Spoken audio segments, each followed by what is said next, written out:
नमस्कार किसान भाइयों, मैं विजय डाका आपका स्वागत करता हूं अपने विश्वसनीय चैनल विजय डाका किसान के दोस्त पर। किसान भाइयों, आज मैं आपको उस किसान भाई से मिलाऊंगा और मैंने आपसे वादा किया था कि मैं खरबूजे की आपको संपूर्ण जानकारी दूंगा कि खेती कैसे की जाती है, नर्सरी कैसे डाली जाती है, उसके बारे में आज पूर्ण जानकारी दूंगा। और पीछे हमने जो वीडियो जो गाजर के ऊपर शूट किया था, उस वीडियो के अंदर एक नाम आपने बार बार सुना होगा, जो संदीप जी ने बताया कि विकास बेनीवाल की हमने बड़ी अच्छे हेल्प ली थी। उन्होंने हमारा हर तरह से मार्गदर्शन किया था गाजर की खेती में। और अपने गांव की बात करूं तो किसान भाइयों, मैं यही कहूँगा कि गाजर की जो खेती हमारे गांव में आज हब बन चुका है, उसका सबसे बड़ा कारण है तो वो विकास बेनीवाल ने स्टार्ट किया था गाजर की खेती के साथ।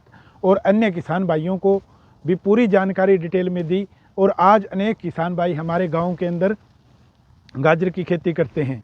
और इसी तरह से पिछले 2-3 साल से मैं देख रहा हूँ कि विकास भाई ने खरबूजे की खेती स्टार्ट की है और एक अच्छा प्रोडक्शन लेते हैं। तो मैं ये चाहता हूँ कि अन्य किसान भाइयों की को भी इसकी जानकारी डिटेल में दी जाए। आज इसी विषय पर हम मुलाकात करते हैं विकास बेनीवाल से और आपको मिलवाता हूँ। और खरबूजे की खेती क्यों उन्होंने स्टार्ट की, लंबे समय से वो वेजिटेबल से जुड़े हुए हैं, 5-7 साल से। तो आज हमारे मन में जो हर सवाल है आपके मन में, उस हर सवाल का हम पूरा का पूरा विश्लेषण करेंगे और आपको पूरे के पूरे अनस्वर सहित खरबूजे की खेती की पूरी डिटेल देंगे और क्यों वो खरबूजे की खेती की तरफ गए हैं, सारे उनके साथ विचार आज आपके सामने हम साझा करेंगे। चलिए मुलाकात करते हैं विकास भाई से। नमस्कार भाई। नमस्कार भाई। सबसे पहला तो मेरा यही सवाल है कि आप पिछले 5-6 साल से कम हो गए होंगे, 5-6 साल तो आराम से, कि वेजिटेबल की तरफ आप गए। ये रुझान आपका कैसे बना कि हम वेजिटेबल की खेती करेंगे, कि कौन सी ऐसी कारण बना जिसके कारण आप वेजिटेबल की तरफ गए? नमस्कार आपके सभी चैनल के देखने वालों को। मैं विकास बेनीवाल, गांव चारबड़ा। और मैं पहले कोई और काम करता था भाई, वो काम में लगभग पिट गया। अच्छा जी। तो मन पता पहले आवास हो गया 2019 में भी, वो धंधो कौन चल रहा है। मैं मेरी मान लो खून में ही है, मेरे दादो आपने पता ही है, चौधरी आसाराम बड़े सब्जी को माहिर मतलब वो दोबारा में मेरे खून में आ गई बात। दादाजी हाँ, की वो एक बार जो विरासत आगे बढ़ाओ। हाँ। तो बैंक बाद में मैं वो सब्जियाँ शुरू कर दियो, थोड़ी थोड़ी करनी शुरू करी। अभी 1.5 एकड़ में, 2 एकड़ में, अब तो 4 एकड़ में, अब तो जो मर्जी है अब तो जितनी चाहो उतनी संभाल सकते हो आराम से। हाँ। बाकी रही बात है खरबूजे की, तो खरबूजों मैंने सब बढ़िया लगे। आज जो मेरी स्थिति है सुधारी है, वो खरबूजे सुधारी है। अब गाजर का वो चलता है कि उसको ना, गाजर का चलता है। गाजर तो अपनी वो है अब ये एक्स्ट्रा। हाँ, गाजर तो मतलब ऐसा है भाई, अपने बेली कौन राक्ष का मतलब खाली कौन राक्ष का किला, तो पहले गाजर बीज दिया फिर खरबूजा लगा ले। आज हमारा मेन मोटिव है वो है खरबूजे के किसान भाइयों को मैं चाहता हूं कि आपके माध्यम से संपूर्ण जानकारी मिले, किस टाइम हम खरबूजा लगाएं बेस्ट रहेगा, कब हम प्लांटेशन करें और कब इसकी नर्सरी डालें, और नर्सरी के अंदर कितना बीज 1 एकड़ के लिए पर्याप्त रहता है। मेरा पहला क्वेश्चन तो यही है कि इसकी नर्सरी कब डालें, नर्सरी सबसे सूटेबल रहे। नर्सरी भाई ऐसा है भाई, लगभग 11वें महीने में काम शुरू हो जाए। 11वें महीने के 15 तारीख बाद में नर्सरी डाल दो। जिस तरह अगर 1-2 साल अगर आपने नर्सरी का ज्ञान है तो नर्सरी बनवा लो, तो बढ़िया कोई फार्मर करो या सरकार हॉर्टिकल्चर डिपार्टमेंट के अपने सिरसा मांग्याड़ नर्सरी है, वहाँ से आप नर्सरी बनवा लो।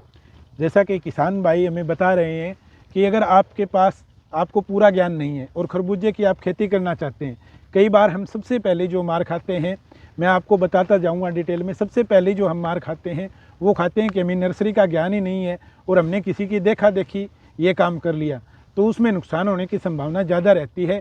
इसलिए जैसा कि विकास भाई ने हमें बताया है कि अगर स्टार्टिंग में आप खरबूजे की खेती स्टार्ट करना चाहते हैं तो सबसे पहले किसी अच्छी नर्सरी जो आपके नॉलेज में हो, या जैसे विकास भाई जैसे एडवांस जो फार्मर हैं, इनसे संपर्क करके आप पौधे की खरीद करके अगर एकड़ में आप लगाओगे तो ज़्यादा बेटर रहेगा।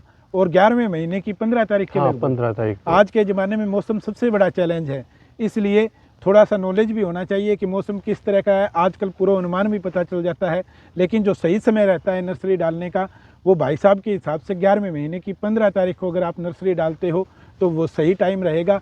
इसके बाद आगे की प्रोसेसिंग, कितने दिन की नर्सरी होने के बाद हम प्लांटेशन कर सकते हैं? जैसे आपने 11वें महीने 15 तारीख बाद में नर्सरी डाल दी, नर्सरी आपकी बिल्कुल ठीक ठाक स्वस्थ है, तो 25 दिन में और 35 दिन के बीच में वो ट्रांसप्लांट के लायक हो जाएगी। यानी पहले वाले 2 पत्ते, उसके बाद में अगला पत्ता निकाल देना, हाँ उसके बाद में आप ट्रांसप्लांट कर सकते हो। यानी ये मान के चलो भी 1.25 महीने में आपको ट्रांसप्लांट करनी पड़ेगी। हाँ, और अगर ज़्यादा दिन की हो जाए, ज़्यादा दिन की हो जाए ना, उसमें भाई साहब कॉलर रोट जिससे फंगस की होगी, उसमें दिक्कत आनी शुरू हो जाती है। 2 पत्ते के बाद हाँ, आप 2 पत्ते के बाद जस्ट अगला तीसरा पत्ता निकलना शुरू कर दे, सबसे बेटर वो है। अगर ज़्यादा भी हो जाए तो फिर आपने जिस तरह टाइम नहीं मिला, खेत तैयार आपने नहीं किया, तो आप ऐसा कर सकते हो भी उसमें न्यूट्रिशन रोक दो। इस तरह मैं ऐसा करता हूँ। अब की बार थोड़ा हमें थोड़ा काम हो गया, उस चक्कर में मतलब रोक दिया उसका न्यूट्रिशन, उसको सिर्फ पानी दिया 10 दिन। उसकी तो वो खुराक कम करोगे तो उससे उसी ना उसकी जड़ें बढ़ेंगी ना उसके पत्ते बढ़ेंगे। तो अब क्वेश्चन आता है भाई साहब कि जैसे ही हमने ट्रांसप्लांटेशन कर दिया, लेकिन 1 एकड़ के अंदर कितना बीज पर्याप्त रहेगा और कौन सी मुख्य वैरायटियां हैं जो अगर खरबूजे के अंदर लगाई जाए तो किसान भाई को अच्छा बेनिफिट देखने को मिले। और बेनिफिट के साथ कुछ चीज़ें इंपॉर्टेंट होती है, जैसे टेस्ट कैसा है, फल का आकार कैसा रहेगा, इन सब वैरायटियों के बारे में अगर थोड़ी सी जानकारी और मिल जाती तो किसानों के लिए और बढ़िया हो जाए। वैरायटी ऐसा है भाई साहब, मैं तो 2-3 वैरायटी मैंने लगाई है अब तक। हाँ जी। उसमें सबसे मेरे को बेस्ट है नोनियो की बॉबी लगी। अच्छा। बॉबी हो गया, इनका मृदुला हो गया, इसका मुस्कान हो गया। तो इनका 10-10 दिन का टाइम का फ़र्क है। बॉबी सबसे अगेती किस्म मानी जाती है। अच्छा जी। उसके बाद में थोड़ा सा लेट हो जाए, जिस तरह ये 60-65 दिन की है, ट्रांसप्लांट करने के बाद 60-65 दिन बाद में हार्वेस्टिंग हो जाए। उसके बाद में मुस्कान है, थोड़ी लेट वैरायटी है। अच्छा जी। तो मेरे को तो ये 2-3 वैरायटी लगाता हूँ मैं। बाकी गोल्डन कैलोरी वगैरह और कई सेगमेंट हैं जिसका वेट ज़्यादा होता है, 2-2 2.5 किलो चला जाता है, वो भी बढ़िया है, लेकिन उनका रेट का फ़र्क पड़ता है। अब थोड़ी सी बीज की कितनी मात्रा रहेगी? बीज 1 एकड़ के लिए कितने? 1 एकड़ में 300 ग्राम बीज लगे, ठीक है। अगर आप डायरेक्ट उसमें के मैं तो 200 ग्राम में ही 250 ग्राम में ही काम चल जाए अपना, क्योंकि अपनी तो प्रॉपर नर्सरी का जो सिस्टम है नहीं वो बढ़िया है, लगभग एक्सपीरियंस का हाँ ना नर्सरी में डंपिंग होने देते, ना फंगस आने देते, वो बिल्कुल स्वस्थ नर्सरी है। तो उसमें से 200, बाकी नया फार्मर है ना, लगभग 300 ग्राम बीज तो लगाना पड़ेगा। अब की बार तो चलो हम थोड़ा लेट हो गए, आगे अगर किसी भी किसान भाई की रिकमेंडेशन भी तो पूरा कर सकते हो ना, कि जैसे बिल्कुल रिकमेंडेशन करो, हम तो उसकी खेत में जाके मदद भी कर सकते हैं। जैसे किसी भाई हमें कोई वो नहीं है, मैं तो घर से तेल मोटरसाइकिल का फूंक के भी मदद करने चले जाऊँ। दूसरों की मदद करते हैं, भगवान भी उसकी मदद करता है, और अच्छी वेजिटेबल किसान विकास भाई लेते हैं। जैसा कि आपको बता दिया कि अगर थोड़ा एक्सपीरियंस है तो 250 ग्राम तक आपका काम चल जाएगा। अगर नॉन एक्सपीरियंस है तो 300 ग्राम बीज 1 एकड़ के लिए हमें नर्सरी के अंदर अपने को लगाना पड़ेगा। अगर आप नज़दीक के विकास भाई की अगर पहुंच में आप हो तो मैं तो चाहता हूं कि आप इनसे संपर्क करें एडवांस में 11वें महीने की 15 तारीख को से पहले, ताकि आपको तैयार जो बेलवर्गीय जो ये फसल है खरबूजे की, इसकी आपको तैयार पौध मिल जाए। और इसमें थोड़ा हम कॉन्टैक्ट नंबर भी आपको देंगे ताकि आप संपर्क कर सकें। और अब मेरे को ये जैसे ही प्लांटेशन हो गई, प्लांटेशन किस विधि, जैसे अब मौसम का क्या चैलेंज रहता है, थोड़ा सा अब इसके बारे में हमें विस्तार से बताइए। मौसम का शुरू में ट्रांसप्लांट करते टाइम भाई इसको डंपिंग की और काले रोट की समस्या आती है। अच्छा। उसके लिए पहले बढ़िया तरीके से ड्रेंचिंग कर दी हमने, उसके बाद में लो टनल से इसको कवर कर दिया जैसे आप देख रहे हो, उसके बाद में सील कर दिया। फिर इसको कुछ नहीं देना, पहले बेड जैसे पहले खेत तैयार कर लिया, 10 टाली गोबर की खाद डाल दी, इसमें डीएपी डाल दी, पॉलीसल्फेट डाल दिया, जो भी इसमें बेसल में डाल दिया। उसके बाद में बेड बना दिए, मल्चिंग बिछा दी, ठीक है। सिंगल लाइन पे लगाता हूँ मैं, लोग डबल लाइन पे लगाते हैं, लेकिन वो खरबूजे के लिए खतरनाक है डबल लाइन, ठीक है, क्योंकि वो खरबूजा एक दूसरे अगर पास में होगा ना तो वो न्यूट्रिशन का कंपटीशन करने लगेगा, तो प्रोडक्शन डाउन हो जाता है। एक सिंगल लाइन, हाँ सिंगल लाइन लगाता हूँ मैं। और एक थोड़ा सा आप दिखाइए विकास भाई किसान भाइयों को। ये देखिए मेरी सिंगल लाइन है, 1.5 फुट का गैप है। ये किसान भाइयों आप कितने दिन हो गए प्लांटेशन ये इसको 10 दिन हुए। अच्छा, सबसे बड़ी समस्या स्टार्टिंग में कहाँ से? ये यहाँ से आती है, ये यहाँ से डंपिंग होने की समस्या है, काले रोट है। अच्छा। तो पहली जो ड्रेंचिंग है ना, इसके यहाँ तने से लगते एक बढ़िया वाली ड्रेंचिंग कर दो फंगी साइड की। फिर इसमें कुछ नहीं, जितना बेड गिला है और पानी पुनी देने की कोई जरूरत नहीं, पानी तो नमी तो वैसे ही नमी वैसे ही है, ऊपर से कवर कर दो, ठीक है। उसके बाद में चलता रहेगा। इस तरह दूसरे महीने में 15 तारीख या 10 तारीख को मौसम खुलता है, उसके बाद में फर्टिगेशन शुरू। अब इसको लगाने के बाद पहले फंगस का ही ध्यान रखना हाँ, है। पहले सिर्फ कॉलर रोट जो एक बीमारी आती है जड़ गलन की और डंपिंग की, अच्छा जी। वो सबसे इसकी खतरनाक है, वो उसके लिए बड़ा नाजुक है। अपने को 10 दिन हो गए क्या? हाँ 10 दिन, अभी इसको कोई खतरा नहीं। इसके चौथे पत्ते जिससे है ना, हाँ जी। इसके पत्ते निकाल दिए। हाँ जी। ये यहाँ था पहले, हाँ जी। ये 2 पत्ते, ये छोटे छोटे पत्ते थे, उसके बाद ये देखो ये सारे निकल गए। हाँ जी। ये कितना बढ़िया इसमें चमक है, कितनी बढ़िया। सबसे पहला जो चैलेंज रहेगा किसान भाइयों वो रहेगा फंगस का। जब हम जैसे ही प्लांटेशन करेंगे, वो जैसे भाई साहब ने बता ही दिया है कि फंगीसाइड किस तरह की है, उसके हिसाब से ही हम फंगीसाइड यूज कर सकते हैं।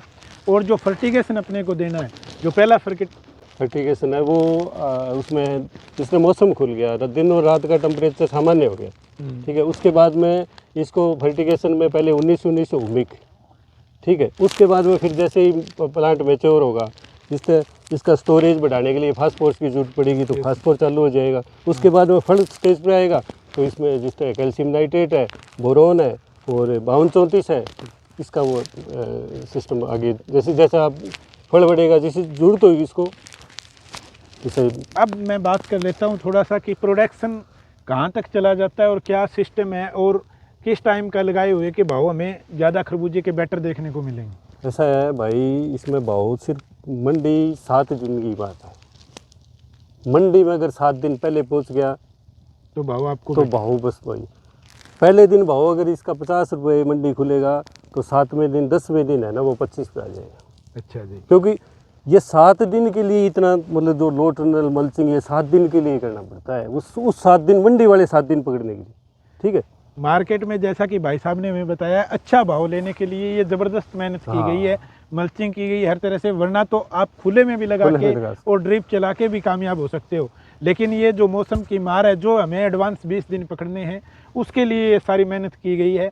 अब 20 दिन की बात करें तो वैसे इतनी मेहनत लगती है तो ज़्यादातर यहीं पे वेजिटेबल पे हम मार खा जाते हैं कि ये मेहनत नहीं करते, मल्चिंग वगैरह टनल वगैरह का ये सिस्टम नहीं तैयार करते, जिसके कारण। लेकिन 7 दिनों में आपको कितना फ़ायदा हो सकता है और इसका प्रोडक्शन कहाँ तक जा सकता है कि मान के चलें कि कितना अगर हमने सब कुछ सही कर लिया, टनल विधि से कर लिया, उसके बाद कितना का मतलब प्रोडक्शन इसका।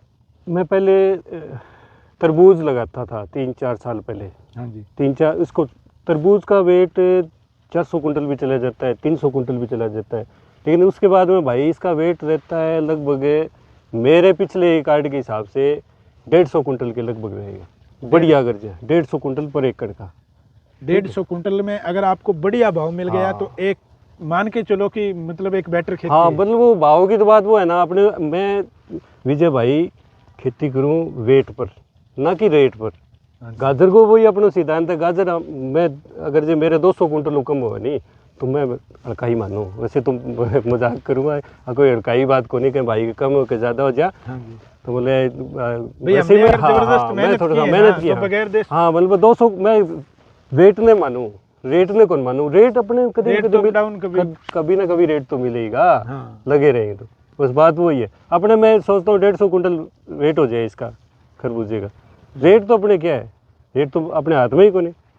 और सबसे बड़ा बेनिफिट हमें ये देखने को मिलता है कि जब हम टनल विधि वगैरह से बनाते हैं, मल्चिंग करके लगाते हैं, खरपतवार का तो कोई समस्या नहीं। कुछ नहीं, अभी कुछ नहीं डालना है इसमें, बटन दबाना है, पानी देना है, फर्टिगेशन देना है, 1-2 स्प्रे वगैरह जो भी इसमें दिक्कत आवे वो करनी है, वो कुछ नहीं करना। और उसके बाद अगर बेल वर्गीय जो फसल है जैसे खरबूजा हो गया, अपना तरबूज हो गया, थोड़ा सा एक्स्ट्रा बटोर लेते हैं हम, तो उसमें खरपतवार का कैसे नियंत्रण करें, मतलब कौन सी दवाइयों का यूज करें कि ना करें, इसमें मतलब थोड़ा यूँ है भाई साहब, खरपतवार तो ना ही करो तो बढ़िया है। क्योंकि गाजर में लोग खरपतवार डालें। हाँ जी। ठीक है, एक ढोली डाल दी, 50-100 रुपये खर्च हो, काम न की, लेकिन गाजर उसमें 15 दिन लेट हो जाए, ये तो आपने बताओ। हाँ, एक बार में मैं तो खरपतवार की करता ही नहीं, मैं तो गाजर की खुद चटनी करूँ, आपने देखे होगा, अच्छे चटनी कराता हूँ से लेबर लगा के। हम तो लेबर क्या खुद ही करते हैं, लेबर वाली बात ही सारी मेहनत करते हैं और 5-6 साल से काफ़ी अच्छा मतलब